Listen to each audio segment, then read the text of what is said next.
दलितों का जीना तमिलनाडु में नामुमकिन होता जा रहा है। जिस प्रकार से कलकुरुचि में 65 दलित मारे गए, इसके बाद एक ही सवाल मन में आता है कि क्या स्टालिन साहब जो होम मिनिस्टर भी है, क्या उन्हें कोई नैतिक अधिकार है कि वो मुख्यमंत्री के रूप में कंटिन्यू करें। और दुख की बात यह है, पीड़ा की बात यह है कि राहुल गांधी जी और इंडिया अलायंस के तमाम नेता जो कहीं और घटना होती है बीजेपी शासित प्रदेश में तो वहां पर राजनीति करने, टूरिज्म करने जाते हैं, परंतु जब तमिलनाडु में 65 दलित मारे जाते हैं, जब दलित नेता आर्मस्ट्रांग को मारा जाता है, तो राहुल गांधी के मुंह से एक शब्द नहीं निकलता, अन्यथा वो दलित लाइव्स मैटर इस प्रकार की बातें लगातार करते हैं। आज सवाल राहुल गांधी से भी है कि क्या वो तमिलनाडु की सरकार पर कार्रवाई की मांग करेंगे।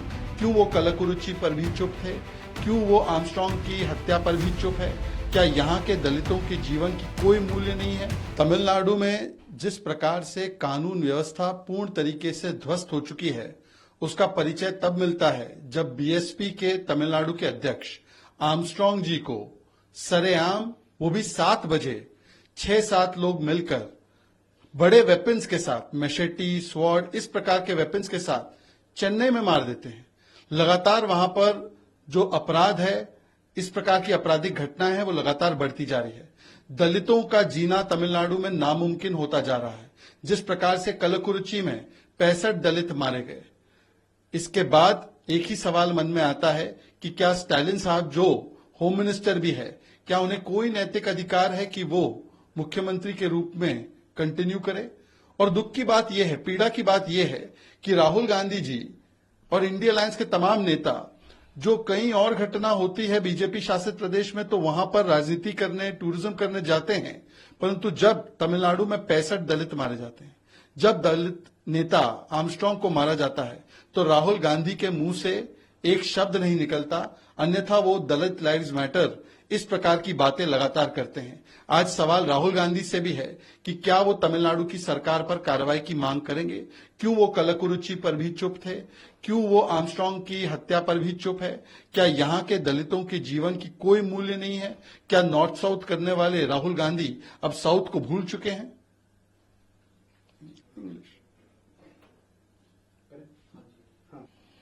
One Dalit leader killed in Tamil Nadu. The law and order situation in Tamil Nadu has gone completely out of hand, and Mr. Stalin is directly responsible as he is the home minister as well.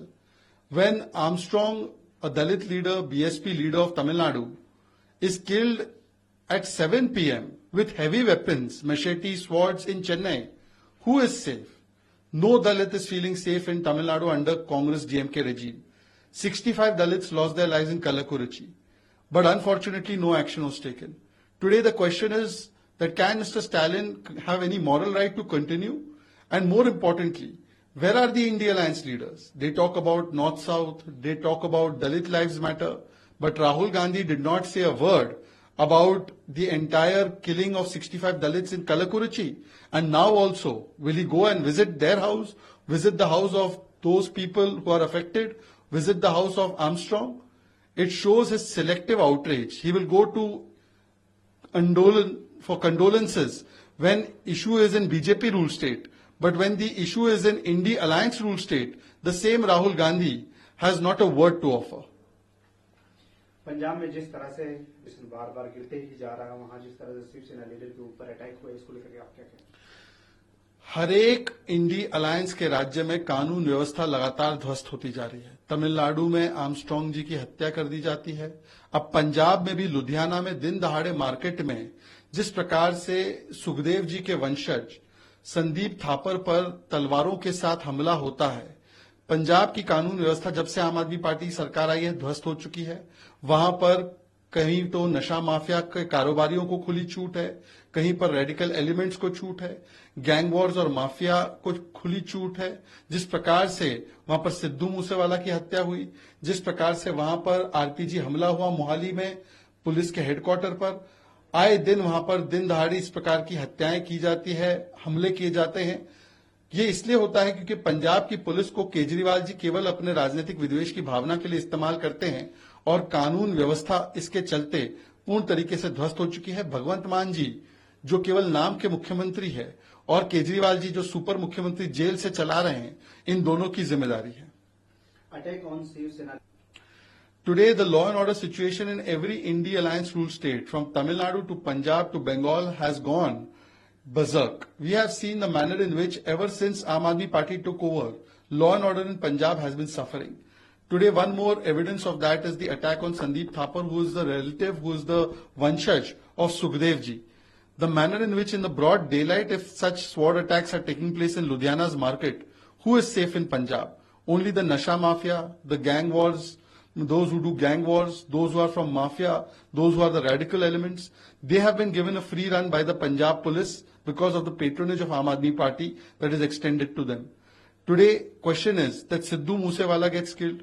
We have seen attack on police headquarters in Mohali, which is an RPG attack. We have seen radical elements getting the free run to chant slogans on the streets of Punjab, particularly Amritsar. But what action is taken? No action is taken because Punjab police is being used only for political vendetta of Mr. Kejriwal. He is the super CM of Punjab. Mr. Bhagwant Mann is the nominal CM, and both of them have to answer as to why the law and order is going completely berserk. Democracy remark के लिए महुआ मोइत्रा को NCW ने notice किया है।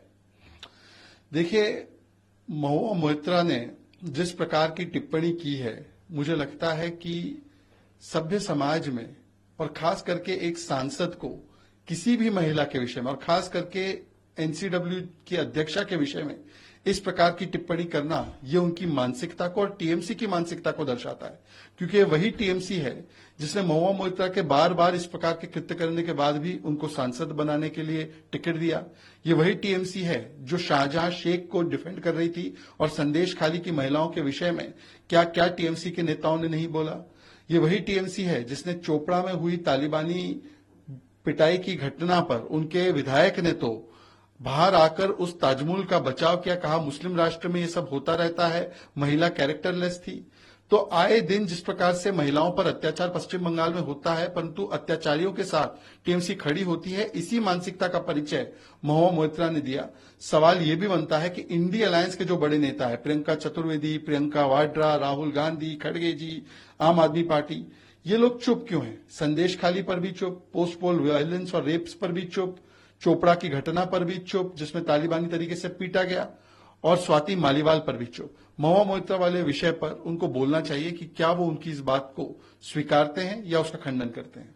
NCW has take suo conclusions demography report of Mrs Mahua Moitra.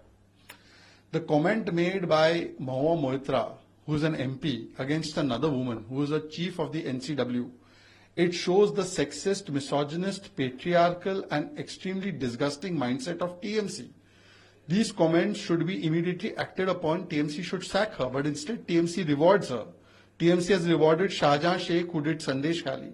TMC has rewarded the MLA of Chopra, who came out and justified the Talibani beating of a couple, saying it is in Muslim Rashtra, these things happened, that the woman is characterless.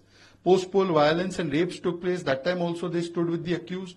So TMC is an anti-woman party and therefore they stand with the comments of Mahua Moitra. But today other leaders like Rahul Gandhi, Khadge ji, Sonia ji, Priyanka Vadra ji, Priyanka Chaturvedi ji, who are always lecturing on women's issues, why are they quiet either on Sandesh Khali, either on the Chopra Talibani beating incident, either on Swati Maliwal, or even on this comment by Mahua Moitra? She should be acted upon immediately. Rahul Gandhi Hathras कर गया, राजनीति हो रही है, बहुत सारे लोग आरोप लगा रहे हैं कि तमिलनाडु क्यों नहीं गया राहुल। देखिए, राहुल गांधी को अपनी इस प्रकार की टूरिज्म पॉलिटिक्स और गिद्ध राजनीति से बाज आना चाहिए। यदि राहुल गांधी संवेदना प्रकट करना चाहते हैं तो वो बिल्कुल जाए, परंतु सवाल तो ये पूछा जाएगा ना कि जब आप ही के साथी रामगोपाल यादव जी ने इतनी असंवेदनशील टिप्पणी की, कहा कि ये हादसे तो होते रहते हैं, उस पर आपने और अखिलेश जी ने क्या कहा?